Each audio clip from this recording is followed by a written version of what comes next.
I suggest at this time you listen, because nobody wants another war or strike in Syria or anywhere else. Bring our brothers and sisters home.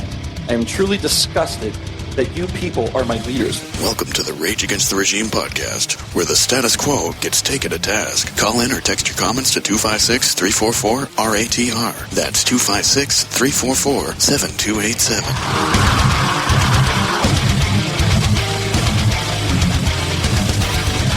Hello, everybody, and welcome to another edition of Rage Against the Regime. I'm your host, Bobby Who's the Man. Today we have a lot of news to get to, and let's start right here. I sounded like a talk show host kind of there, didn't I? It's going to be a really big show, folks. Real big. Yeah, that's really corny, I know. But I'm trying to make light of the situation, and the situation that I am speaking of right now is Chicago is going to be the first city in the United States that is a martial law state. That's right. You heard it. You heard it from me first, and you heard it nice and loud and clear. Chicago is going to be a martial law state. So what's been going on is the city officials and Rahm Emanuel have called in the military and asked them to help out because of all the killings and, everything that's been going on here in Chicago. So they've actually asked for help, and they called and asked the military to come on in and help them. And that's what's been going on. They're here.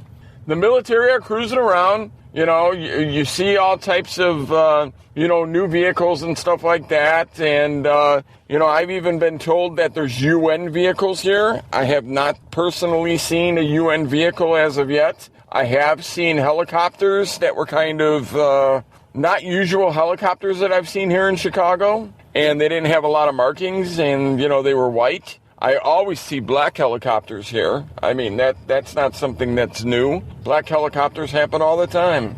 But now, they called and asked the military for help.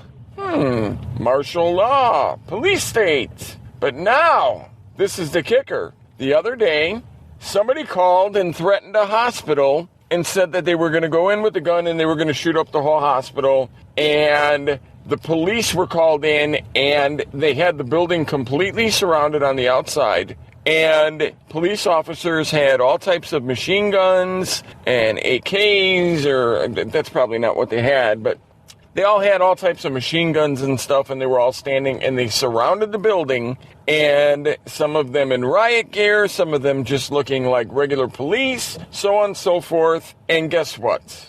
What do you think the scene looked like? Looked just like Boston after the supposed Boston bombing. Same thing. Looked the same way. Same type guys walking around, all, militaried up, with all types of weapons and stuff like that, and had the hospital on lockdown. Which, don't you think that was a little bit overboard, for one? For two, to me, false flag. I doubt anybody even called into the hospital and said that they were going to do anything with any type of weapon.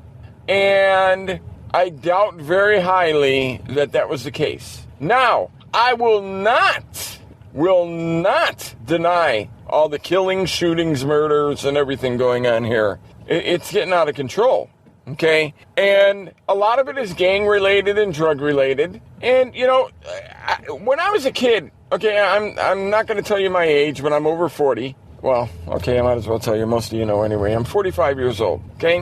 When I was a kid, all the gangbangers in the neighborhood were the type of guys that had baseball bats. Most of them fought one-on-one, fist-to-fist, so on and so forth. No guns. I mean, they had guns, but did they use them? Not as much as they do now, nowhere near. But they had respect. You didn't kill somebody, first of all, but second of all, you sure didn't do anything to them when they were with their family, with their wife, with their kid, with their mother, whatever. You didn't do anything. You didn't beat them up. It was, have a nice day. But now, these kids are completely out of control, okay? They have no leadership. They have nobody guiding them. Now, do I condone gun violence and gang violence and stuff like that? No, absolutely not. Okay, but I wasn't a saint when I was a kid, by any means. I was not a saint at all. But It was a respect factor. Kids don't have that anymore, okay? Gangbangers or whatever, they're all trying to make a name for themselves. And they're not gonna listen to anybody, okay? They have no guidance. Okay, even if the elders stepped up and said, hey, we're shutting this down, there's not going to be any more killings of kids, there's not going to be any more killings of this, that, whatever, they don't listen. They don't care what you have to say. So how do you put an end to it? Seriously, how do you put an end to it? I mean, I guess Rahm Emanuel thinks going to the military and, you know, and making us a police state and martial law and all that is the answer. I mean, that's not the answer, okay? I don't think that's the answer, but I really don't know what the answer is. See, you would think that some of these guys would come together and try to talk to each other and go, if we don't stop what we're doing right now, we're not going to make any money anymore. You know, we're not going to be able to do what we do because there's always going to be a police presence. Now, where I live at, I don't have that type of issue. There's no violence in my neighborhood. There's no gangs in my neighborhood. There's none of that. My neighborhood is one of the quietest neighborhoods in Chicago. But it's all changing. You know, it's changing everywhere. Now, most of you that don't know, Chicago is a segregated neighborhood by, by what your nationality is. Like there's an Italian neighborhood, there's an Irish neighborhood, a Polish, whatever. I mean, it's not like that anymore. Mostly only the black neighborhoods and Hispanic neighborhoods are like that. But it's really all changing here. And I really, really don't know what the answer is going to be to fix it and try to put an end to all the murders and everything. But I can tell you one thing for sure. Police state and martial law is here in Chicago. It's here. It's showing its, evil little face everywhere. And they're not hiding the fact. Not hiding the fact at all. So I will keep you guys updated on, what's going on here. And, us being the first state and first city guaranteed to be martial law and police states. Now, to get off that subject and to go on to the true subjects that we really need to talk about, this open border thing is getting out of hand. All the diseases and everything that are being brought over by the kids, the wives, the whoever, all the Joe Blows coming across the border, it's getting out of control. And a lot of these people are coming in on people's property, and the Border Patrol won't even do anything about it. People are saying, hey, I've got people coming in here, coming across the border, and they're coming through on my property, and there's nothing I can do to stop it. Can you help me out here or whatever? And the Border Patrol won't do anything. The police won't make any arrests. Militia is down on the borders in Arizona and in California. And the militia's doing what they can, but the police aren't even backing them up. And the police are even threatening them that they're going to arrest them if they do anything to try to stop the illegals. Now, if you don't see what's going on here, then I really don't know what to tell any of you. Well, I say that every week to you guys, don't I? Wow. But out of all seriousness, if you can't see the big picture here, something is going on. Okay, they got a big plan and a big strategy, and they're bringing all these people over and, and whatever, and, they got some reason behind it. I've been trying to figure it out, and I really can't figure it out. Now, I've told you all in the past, I don't have a problem with somebody that wants to get the education, and they want to work and they're going to work for a living and not get freebies and handouts and welfare and everything else and insurance that I can't even get. I mean, as long as they're not getting all the freebies and everything and they're going to work for everything that they earn, or they're going to go to school or whatever, I don't have a problem with that, okay? I don't have a problem with that at all, but do it the right way. Don't just come over here and come through the border and do whatever the hell you think you want to do and then have everything handed to you that my own family can't get, okay? I don't get insurance through my work, but I also can't afford to pay for insurance. If I was to get family insurance right now, that my work's, tried to offer me just recently, $800 a month. $800 a month. I cannot afford $800 a month. No matter how bad I need insurance or, for my kids and my wife and everything else, I can't afford it. So if I had to just pay for them, that would be fine, but I cannot afford $800 and some odd a month. The thing that I have a problem with is how come we aren't taking care of the people that are here? Why do we have to worry about all the people coming in from everywhere under the sun except for here and getting all the handouts and the freebies and everything, but we can't get nothing for ourselves? It's not being offered to us, the people that are working hard and, and paying our taxes and everything. We can't get it, but they're going to offer it to these people coming over the border illegally, I might add, illegally coming here, and they get everything handed to them. But, me, somebody that works 60 plus hours a week and whatever, I can't get no insurance. I can't get anything. I can't get no handouts or whatever. I wouldn't accept a handout anyway, but I'm just stating fact. Now, there's a lot of pissed off people, especially in California. I think the name of the town is Marietta. And then all over Texas, they're super pissed. Arizona, they're pissed. I mean, they're being flooded. There's kids coming in all over the place. And then President Obama wants people to take these kids in and these people in and offer them a space in their house or whatever, and pretty much threatening them, telling them that they have to do it. I would be damned if I'm going to let somebody come in and tell me who's going to be able to come in my house and so on and so forth. I mean, yeah, right. There's no way that I would allow that to happen. Extra mouths to feed and everything else. I mean, do I feel bad for the children and stuff? Yes and no. I mean, why is it our problem? Why do we have to worry about people that have nothing to do with us? Okay, I understand the North American Treaty, they're trying to open up the borders here in the United States and in Mexico and in Canada, which is never going to happen in Canada. I'll let you know right now. Have you ever tried to go into Canada? You better, be prepared to be grilled and everything else. And yes, they do check your complete background and everything. And if you've ever been arrested, you're probably not going to get in Canada. I don't care who you're with, who you know, or whatever. Now, the way that the United States is leaning on people and saying, hey, we have these people and they need a place to stay and this and that, you got to take them in, and threatening people, what kind of crap is that?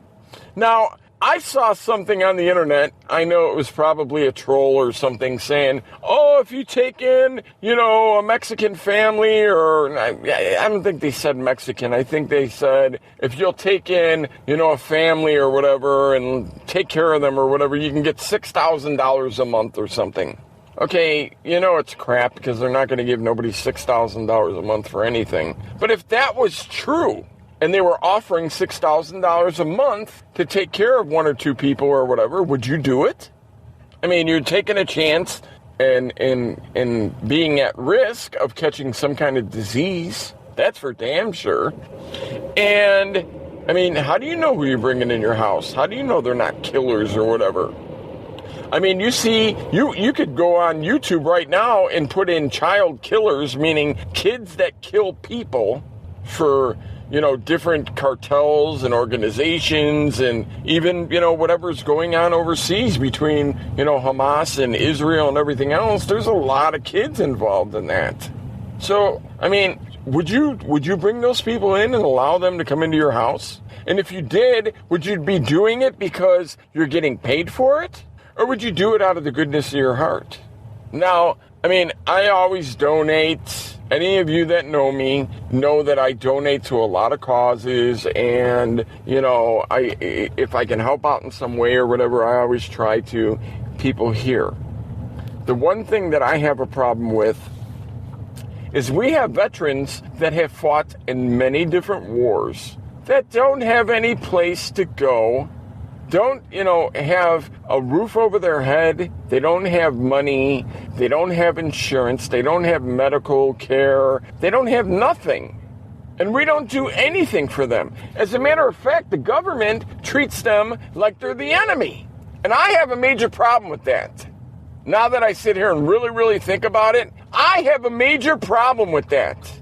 These people have went out and gave their hearts, their souls, their everything. Some of them have lost limbs, been shot, slept in ditches, did whatever the hell the military wanted them to do the job to protect the United States of America and make us sleep well at night.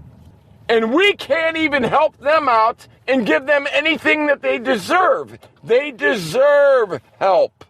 Okay? They deserve help. But what are we doing for them? That's what I'm trying to figure out. What are we doing for them? We're not doing a damn thing. Okay? You hear about it all the time. And then when the vets go to the VA to go get assistance and stuff, what happens? They're treated like criminals. Why? Why? These people fought for our country. They went out, like I said, all the things that I mentioned a little while ago.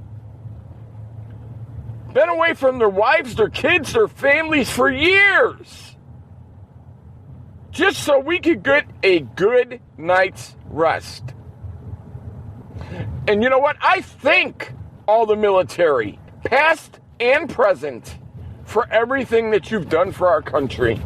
Thank you very much. And I mean that from the bottom of my heart. And I'm not just saying it just to say it. Okay? I'm being 100% honest. Thank you for what you've done. But, you know, I'm saying how I feel, but, is anything really going to be done about it? Is anything going to be done about it? I doubt it. We need to take care of the people at home first. Okay? We need to take care of people at home first. To hell with bringing more people here. I don't get the big picture of this. Why are we bringing more people here? I just don't get it. It just irks me. What's the big picture? I know I read, a bunch of different things and I've studied and, tried to figure the whole thing out. And, they want all these people to come in to get the free handouts and, that's the Democratic way of doing things. So maybe it's for votes? Well, whatever it's for, I don't like it. I really don't like it. And I don't like that, we have plenty of people here at home that, they don't have anything. A lot of them are homeless. And then the suicide rates are out of control. I was looking at the numbers on how many of these guys commit suicide because they have nothing and they have nothing to look forward to. And it's sad. It really is. It's very sad. The numbers are just... It's sad. It's beyond sad. When I think about the whole thing, I don't think saying that it makes me want to cry would be a true statement. But, just thinking about how these people, these vets and everything gave their hearts and souls and, and everything to help us out and, do whatever they could, for this country. And, and it's like they get treated like, like a common criminal. And I don't think they deserve that.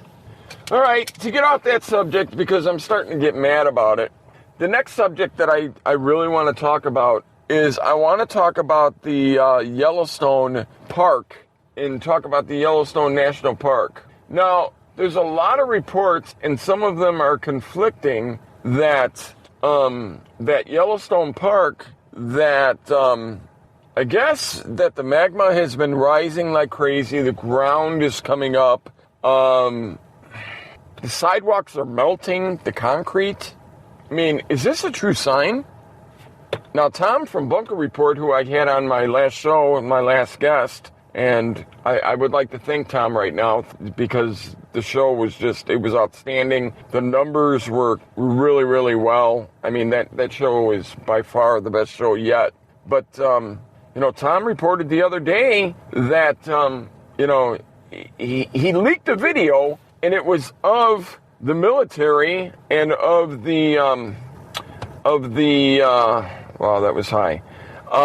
It was of the National Guard together, and the National Guard was talking on video, and they were talking about being prepared for ashfall.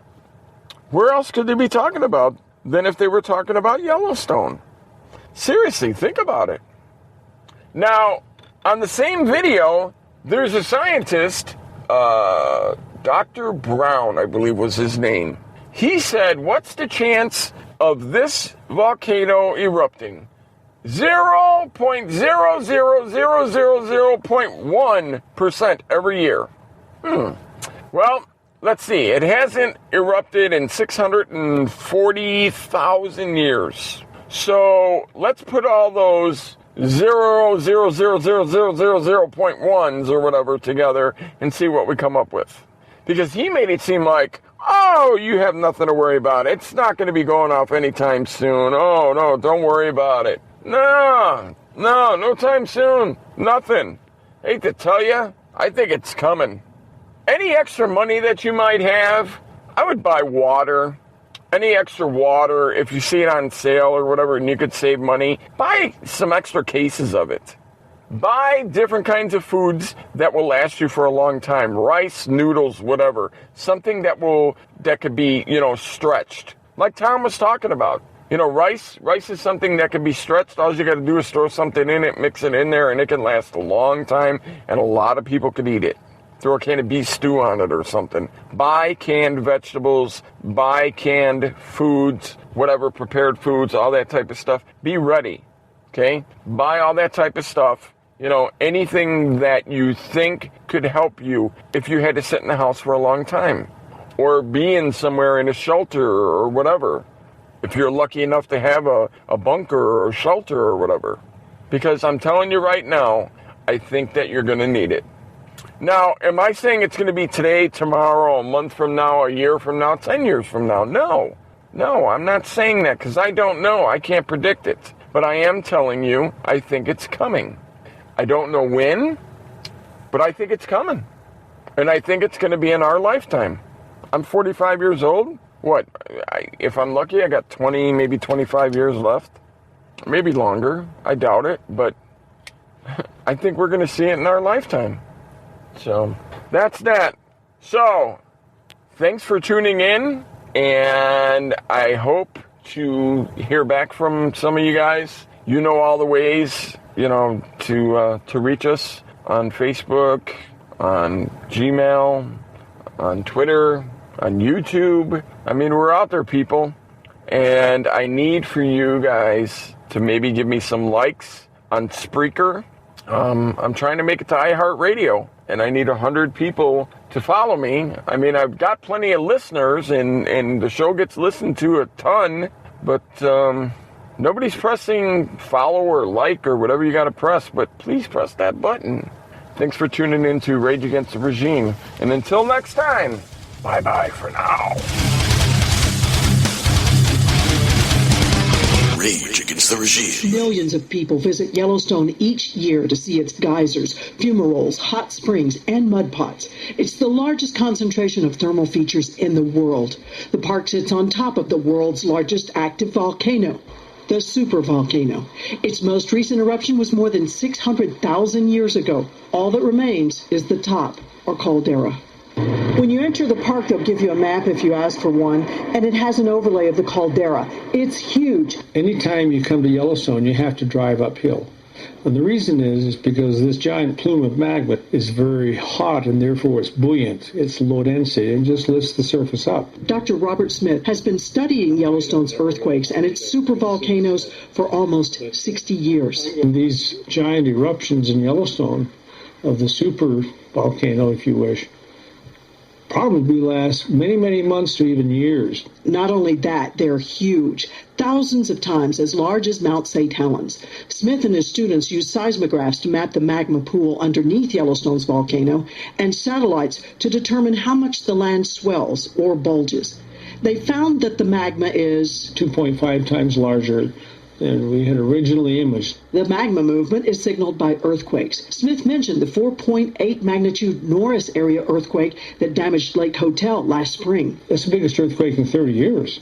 So how likely is it that the big one will blow soon? In my calculations, it's 0.0001% per year.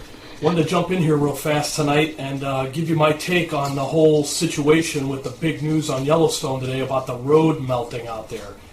And surprisingly, it has shut down all the roads, access roads to the geysers and everything else, all the big tourist attractions. Well, all I can say is, isn't that something else? So now they put their spokesman, again, here we go with the park spokesman, good old Al Nash, your grandpa, the grandpa-looking guy that they put on after the 4.8 earthquake out there. So here's the thing, and he's all, I wouldn't risk, they're telling hikers not to try to hike in to see any of the geysers, because, and they're not even letting people allowed in there anyway, no one. And you got to wonder about that. But he's saying, well, I wouldn't risk my personal safety to come in there and possibly step in a pool of hot water. Okay, yeah, sure. So I'm going to post a link to the article. And by the way, the picture that's floating around all over the internet, that's not the real picture of the road. That's melting. So you can bet your bottom dollar that it is worse. It could have lava crawling out of it right now for all we know. But anyway, all I know is one thing. They're not letting anyone into that park. They're not letting anyone access to the geysers. And guess what? How everybody monitors the cameras, the web cameras at Old Faithful and the geysers? Yeah, they're up, they're down, they're up, they're down. Well, you know what they're doing now? They're overlapping the video. They're just time framing it. You're watching the same thing over and over and over. Yeah. Because you know why? Because they don't want anyone to know what's going on out there. And again, here we go. I posted numerous videos. John's colleagues got back with me the other day, and I posted the one about the gases being a lot higher out there, and the gas measurements and the magma moving around, the water shifting in the lake, because the magma's rising. And here we go. All the naysayers, you got to have more than this. This is ridiculous. And then the National Guard thing, the video about that. And then even some people that's been with me a long time. No offense, Tom, but they could be talking about anything, and that's probably not about Yellowstone. Well, guess what? Take a look at now. The road's melting all over the place, and we just said the other day that the water's shifting back and forth. I get very excited about this because I'm passionate about it. And see, I know something a lot of people don't. Is you're going to wake up, and you're going to wake up to it being all over the news that a small eruption started, and it may be a month before a very big eruption. What are you going to do? You got the food, you got the water, you got the weapons? Because I know what I'm going to do. I've had this planned for a long time. I'm going to a fallout shelter with my family. And I'm going to sit it out, and I'm going to watch, through solar TV and listen through solar radio and ham and everything else, that all the evacuations are going crazy, because that's what's going to happen. I don't know how much it's going to take for you people that don't stay with this channel, and you don't stay with Bunker Report, and you don't hang out at these places and listen, because I'm not the only one posting. A lot of other people are too. But I don't know what it's going to take to get through to you. That once it starts, it's the end of the world as we know it. Life is going to change drastically for everyone. You may not even survive. There's just, but where's everybody at now? Where's all the naysayers now? Crickets. That's what you hear, crickets. Because and I know, that everybody on this channel and everybody that posts over on Bunker Report, we're telling you something you don't want to hear. But at the same time, we're telling you something you need to hear.